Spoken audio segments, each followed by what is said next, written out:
We are honored today to hear from Mr. Aldo Billingslea. Mr. Billingslea has been a professor at Santa Clara University since 1998. He teaches a range of courses from American theater from a Black perspective, a seminar on August Wilson, and a course on Shakespeare, to name a few. A member of the Actors Equity Association, he's a prolific stage performer, appearing in productions for works of August Wilson, Eugene O'Neill, Arthur Miller, and Tennessee Williams. He is also the father of senior Trinity Billingslea. Please join me in welcoming Mr. Aldo Billingslea.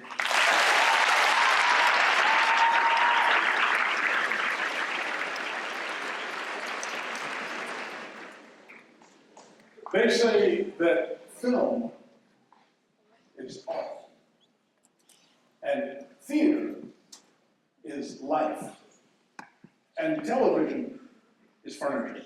And that might not entirely be true, but if theater is anything like life, then this lesson I'm about to teach in theater, specifically in acting, may be useful in your life. That's my hope. One of the concepts I teach my actors on the very, very first day of class is that every character they ever play has an objective. They have an objective, they have obstacles, and they play actions. The objective is what you want, the thing you want. That's your objective. The obstacles are the things that are in the way of what you want. And the actions are the things you do to overcome the obstacles to get what you want. For example, today, my objective, I want you to leave this gym saying, "God, that guy said some things that were really useful in my life." And even if you don't sound like Mickey Mouse when you say it, that's my objective. Like, it's much more likely you're going to say, "Good, glad we got out of class." But that's what I do. My objective is still to have you impacted, so you're thinking about these things when you leave. My obstacles, there are many. First off, it's early, y'all. It's early, and there's traffic getting here. That was an obstacle. My mouth is drying out a little bit. That's an obstacle. I have to make sure I don't embarrass my daughter. That's an obstacle. I just did. So those are my obstacles, and my actions are, one, to joke, to use humor, to use funny voices, and to teach you a lesson on status. Status. S-T-A-T-U-S. In my class, I define status as any reason, real or imagined, why one person feels they're better or worse than another. But repeat that. Any reason, real or imagined, why one person feels they are better or worse than another. So if I were to ask you, what gives a person status? The first answer you might have might be money. And that would partially be true. But if I were to ask you, to the penny, how much money do I have on my person right now? And you have to take a guess. There's no way you would know. So instead of just trying to figure out that money thing, we do other things. We look at other things that give status. We look at how people use their money to buy symbols of status, how they purchase them. So what does that look like? Here's an example. If through that door into this gym walks a high status person, someone that everybody in this room agrees has got high status. This person you've never seen before. They stand right there at that door. And if we heed the words of SpongeBob and use our imagination, we can see that individual, and even the administrators here may look at that person and they go, "That's a high status person." Jay Walk looks over and goes, "Whoa." Okay, so that's a high status person. If we imagine that person there, and then I turn to you and say, what are the characteristics of that individual that give them high status? Again, first we're not going to do the money thing and say, okay, well, what they're wearing. Look at their clothes. So I wore my good suit today. And I was thinking about wearing another suit, and I thought, I have to wear my best suit because so you might look at the clothes, you might look at the shoes, what are they wearing on their feet? Are they wearing jewelry? Is there bling? So you might figure out all those sorts of things. But there's more than that. You might look at their posture. How do they use their body in space? How are they standing? How are they standing? How are they standing? All those sorts of things affect the status that you might perceive that individual to have. If you're really using your imagination, you might also imagine their hair. What color? What length? You might also think about their weight. Are they overweight? Are they underweight? Probably not. Should weight matter in our society? Of course not. Does weight matter in our society? Too often. You might think about the color of their skin. Should that matter in our society? Of course not. Does it matter in our society? Oh yeah. I'm 52 years old, and if there was another instructor in here that's as old as I am, you might think, how many times have they been stopped by the police as opposed to this guy who doesn't drink, doesn't smoke, don't do drugs? I'm a choir boy. I've been stopped by the police 36 times. I wonder why. So, if we think about that person, and we think about other things that give them status, their height. How tall are they? Are they shorter than me? Are they my height? Are they taller than me? And if they're taller than me, how tall is she? Uh-oh, your face is just made like, So maybe you want to think about a female? Some gender bias going on? Unconscious gender bias going on? Sometimes it's hard for us to imagine women leaders, that they're there. And there will be more. So, should gender matter in our society? Of course not. Does it matter in our society? About 20% too much. 21% is what the American Association of University Women says the difference between pay for a male and a female doing the same job in 2016.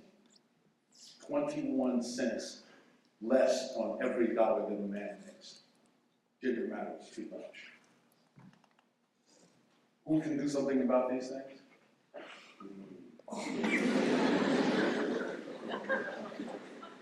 We have high hopes for you. We really do. See, all these characteristics are about external status, though. Things that people see about us, or that we see in others, that might determine status. Internal status, very different. Not really. But it's about how we see ourselves. How much we think about ourselves. This person that we're thinking about right here, who has all these characteristics of external status, they give them a high status. If it was a deck of cards, they'd be an ace. But on the inside, they might be feeling like a 2. Their spouse may have just left them. The dog ran away this morning. They got into a wreck on their way to dinner this morning with the police officer.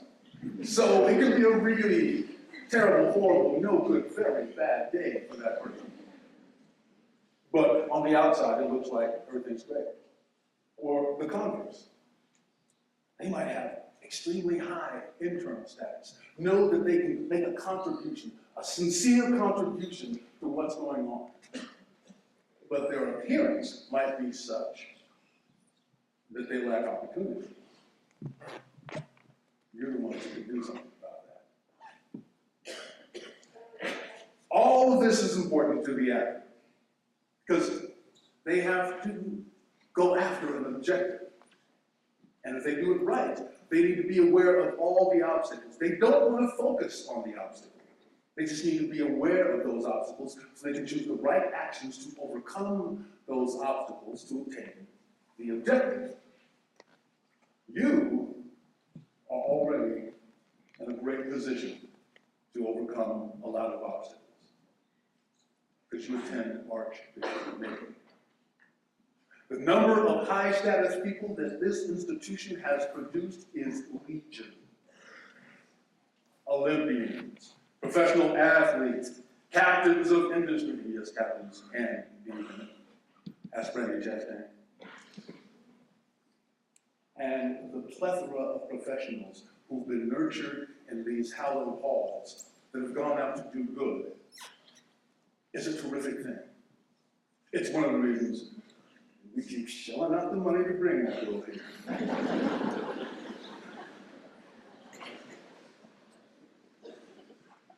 There is an objective of education, and it's not just to put you in a position to make a lot of money for yourself.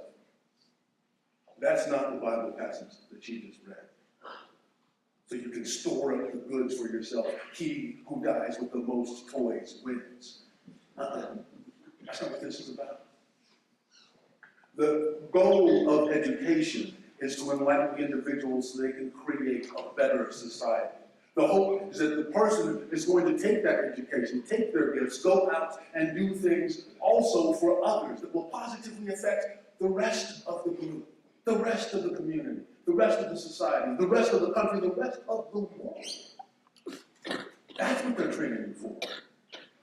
And when you realize that, you realize this isn't just a high school. This is superhero training. You thought Ms. Fanker and Mr. Eagles and Mr. Gumino, Mr. Jay Walk, all these people, you thought they were just coming down on you hard because they didn't like you. No, they don't like you, but that's not the point.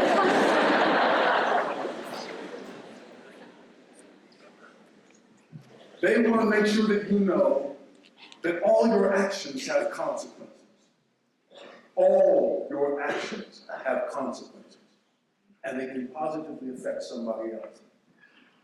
There's a reason why Mr. Brosnan kind of looks like Professor X.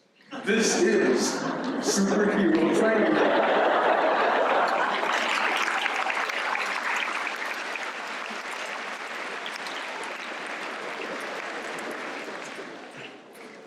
They know that knowledge is power. Knowledge is power. That's why Uncle Ben says to the young Peter Parker, with great power comes responsibility. But use your powers for good and not for evil. Use your powers for good. That means they're going to affect the greater good, not for evil, which just focuses on the self. Here's another tip about status. Some people wrongly think that they can raise their status by diminishing someone else's. They think their status goes up when someone else's goes down. It doesn't work that way. It might feel that way for the moment. So this individual may, go online and diss somebody, or they may publicly insult someone, or talk behind somebody's back, thinking that each time they do that, they watch that person be diminished more and more and more, that their status is going up. Their status isn't going up. And they don't see the other people that are looking at them as they bully this person down. That's not how you raise your status. When you are generous with your status, and it's flexible, it moves back and forth, and you'll have some area where you have high status, you'll have some more area where you don't. I walk into school and there was a parking space for me. I go to my wife is going, yeah, there was a parking space for me. Great. And then I turn around and I look at the first year and I say, excuse me, where's the restroom? Now they've got status. I don't know how much this is worth to you, Mr. Billingsley. So, it's fluid. But when you have status, you're in a position to offer your status to someone else, to share your status, be generous with your status, then your status goes up. It's the reason why politicians kiss babies. Am I wrong? The baby can vote. All baby can do is cry, dirty the diaper, and have a snotty nose. But if that politician leans in and kisses that baby, that politician might change that baby's life. Might be a photo op where they're shaking that young woman's hand, that young boy's hand, and then they vote to be president. And it also makes a wonderful photo op for the politician. Not to deny that. That's where status increases. When you're looking out for the people on the margins. When you're looking out for those who have little or no power, and you share some power. There are people that you have seen at this school, definitely, at the dreaded hour, the lunch hour. Where are you going to sit? And I look around and I don't know any of these people. And it's my first week, my first day. And I might not be pretty enough for you to invite me over. It's a terrible feeling, and you've had it. Are you going to have enough courage to invite that person over? To reach out? When someone's looking for a friendly face in the crowd, not just a familiar face. Sure, they would love to find a familiar face. They might not find one. They might be the new person. Are you going to have the courage to reach out? Those are the small things. And those small things lead to bigger things. The low status individual, the person who feels like they have no one, is a target. That's the honest to God truth. I had to think, do I really want to tell this to them? Yes, I should. The low status individual is the target of the hate group, of the supremacist group, of the terrorists, because those people are not going to use their powers for good. They know that that person who has low status is looking for a place to belong. And if you don't give it, they will. And then they'll misuse that person. They'll mislead that person. James Baldwin says, the most dangerous invention of any society is a person who has nothing to lose. Don't contribute to that person's feeling of hopelessness. They feel like they have nothing to lose, including friends. So have the courage to reach out. Be the hero that they are training you to be. And whether you reach out because you think it's the prudent thing to do or because you're trying to raise your own status, remember, it's also the Christian thing to do. The most humane thing to do. The thing that Christ asked you to do. In Matthew 25, verse 43, he says, I was a stranger, and ye took me not in. I was a stranger, and you didn't welcome me. That's not who we are as Americans, and that's not who we are in this room. And remember earlier in chapter 40, Christ talks status. What? Yes, he does. And says, verily I say unto you, inasmuch as you have done this for the least of my brethren,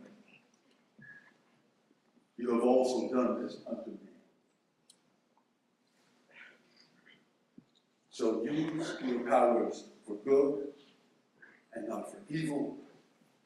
And don't just go many monarchs.